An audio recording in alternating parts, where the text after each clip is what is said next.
पंडित जी, पंडित जी। सुनील कपूर गुंडों को साथ लेके आया था, मुझे पीटा और संध्या को जबरदस्ती उठा के ले गया और धमकी देके गया है कि शामू को पुलिस के पास ले जाने के बजाय उसके हवाले कर दो, तभी वो संध्या को लौटा देगा, वरना।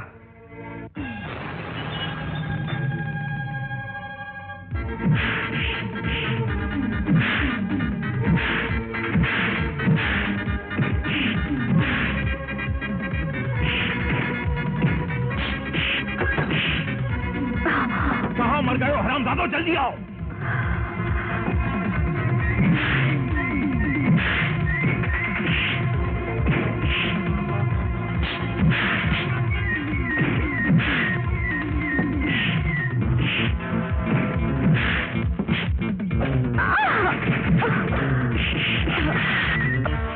छोड़ो मुझे।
संध्या के माता पिता की हत्या में तेरा भी हाथ था।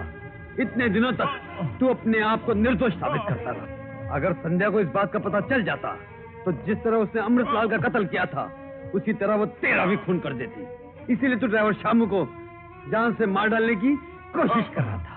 संध्या के परिवार की हत्या से मेरा कोई संबंध नहीं है। अबे जा कमीने, इतने बरसों तक तू पुलिस की आंख में धूल झोंक कर बचता रहा, लेकिन कल जब संध्या के केस का फैसला होगा तो मैं तुझे अदालत के कटोरे में खूनी की हैसियत से खड़ा करके तेरे हर पाप जो तूने किए हैं उसकी सजा तुझे दिलवा कर रहूंगा। चल।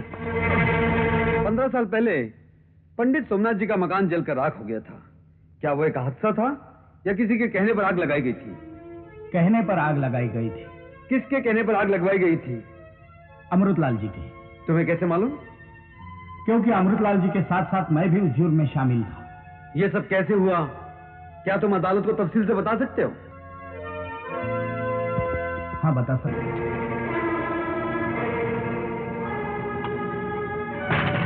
कौन है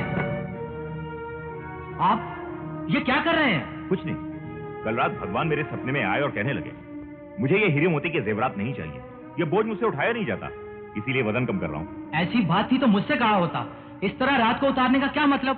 चलो हटो यहाँ से, हटो, नहीं तो मैं शोर मचा के सारी बस्ती को इकट्ठा कर लूंगा।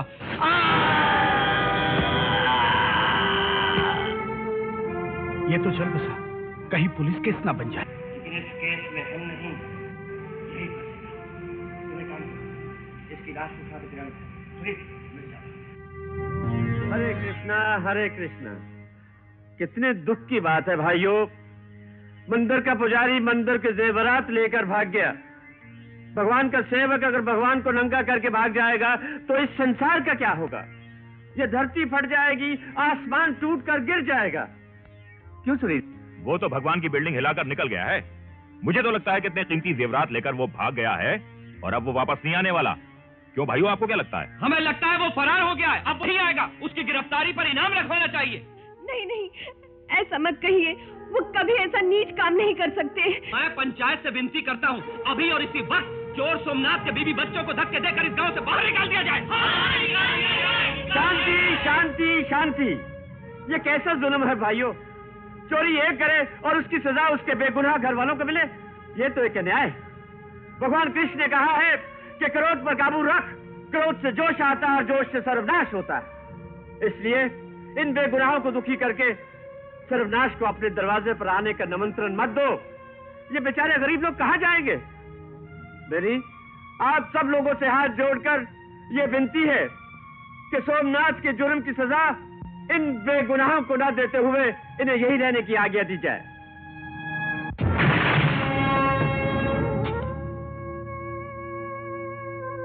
नमस्ते अमृतलाल जी, आप इतनी रात को, क्या बात है? चोर रात ही को चोरियां करते हैं, इसलिए चोर के घर जाना हो तो रात ही को जाना चाहिए। मैं समझी नहीं। देखो पड़ताल, हम प्रसाद लेने आए हैं, प्रसाद।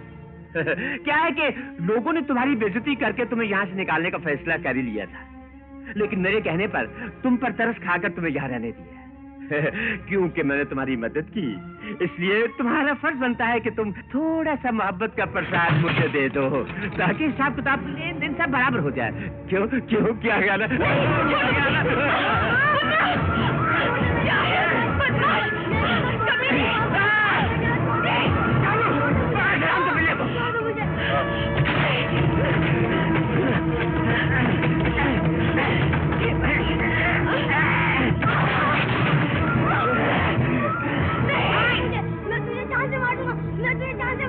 अबे तुम मुझे जान से मार डालेगा?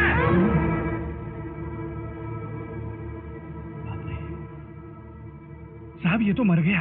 अरे तो तू क्यों घबरा रहा है? इसकी लाश और इसकी माँ की इज्जत के लुटने का राज दोनों की समाधि इसी चार दीवारी में बना देंगे। ये तो हमारे लिए बहुत मामूली बात है, समझा? जल्दी करो।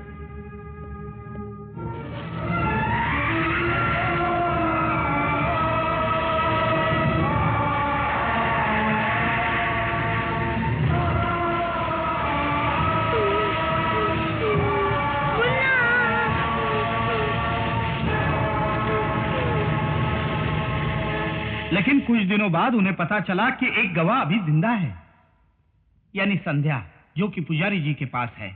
तो अमृतलाल जी घबरा गए और फौरन उन्होंने मुझे भेजा कि जाके संध्या को ले आओ। लेकिन तब तक संध्या अपने मौसी के साथ उनके गांव जा चुकी थी और इस तरह वो कहानी वहीं खत्म हो गई। चलो, अगर मान भी लिया जाए कि तुम्हारी ये कहानी सच है, तो 15 साल तक तुमने इस सच को क्यों छुपाए रखा? और आज के दिन अचानक जाहिर करने की तुम्हें क्या जरूरत महसूस हुई? इसी बात का तो अफसोस है बीवी जी। 15 सालों से बापों का घड़ा भरते भरते अब जाके छलका है। अमृतलाल जी संध्या को बिल्कुल भूल चुके थे और बड़े आराम से अपनी 2 चेहरे वाली जिंदगी काट रहे थे। लेकिन एक दिन अचानक जैसे आसमान से बिजली टपकती है, वैसे ही अमृतलाल के लिए संध्या टपक पड़ी और इसने उनका खून कर दिया। जो अंजाम उनका हुआ वो मेरा भी हो सकता था। आज मुझे इस बात का एहसास हो रहा है।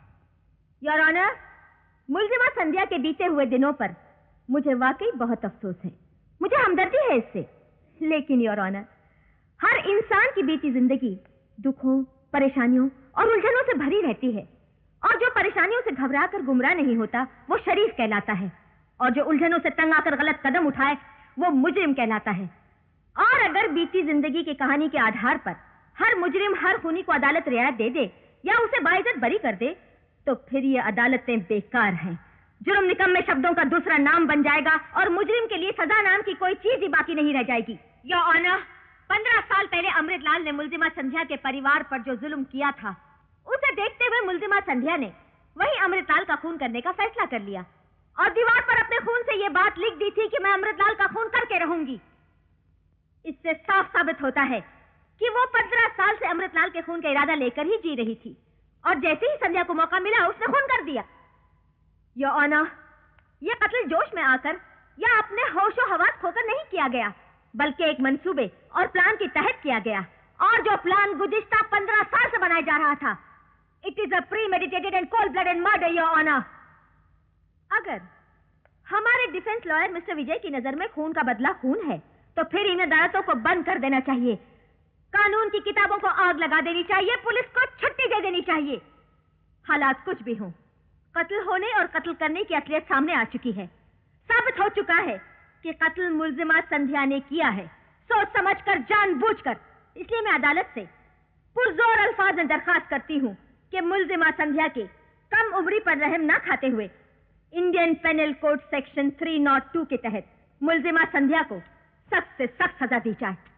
That's all your honour.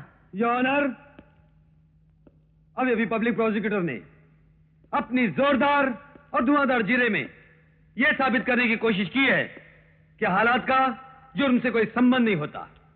हर मुजरिम को हर हालत में सजा मिलनी चाहिए। लेकिन I am sorry your honour, मैं इस बयान से बिल्कुल सहमत नहीं हूं।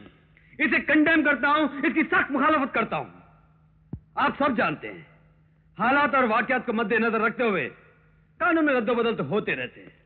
जैसे कुछ साल पहले तक इस देश की औरतों को वोट देने का हक तक नहीं था, लेकिन आजकल की औरतों के हकूक कितने बढ़ गए हैं, इसकी मिसाल आपके सामने है कि एक औरत पब्लिक प्रोसिक्यूटर बनकर कानून और उसके फैसले बदलने के अंदाज बता रही है। योर ऑनर, कानून समाज के लिए बनाया गया है, समाज कानून के लिए नहीं। एक इंसान की हत्या करना या उसका खून करना हर जगह पर जुर्म नहीं होता। इसकी मैं आपको कई मिसालें दे सकता हूं। जैसे एक फौजी सिपाही मैदान जंग में कितनी हत्याएं करता है, लेकिन उसे मुजरिम नहीं कहा जाता, बल्कि उसे बहादुरी के मेडल दिए जाते हैं, देशभक्ति का खिताब दिया जाता है। आए दिन दंगे फसाद होते हैं और हालात को काबू में लाने के लिए पुलिस को गोलियां चलानी पड़ती हैं, जिसकी वजह से कई बेगुनाह और मासूम भी मारे जाते हैं। लेकिन वो हत्या नहीं कहलाती, बल्कि नौकरी का फर्ज कहलाता है। ऑपरेशन करने वाले डॉक्टरों के हाथों कभी कभी मरीज मर जाते हैं, लेकिन वो हत्या नहीं कहलाती, वो पेशे की नजाकत कहलाती है।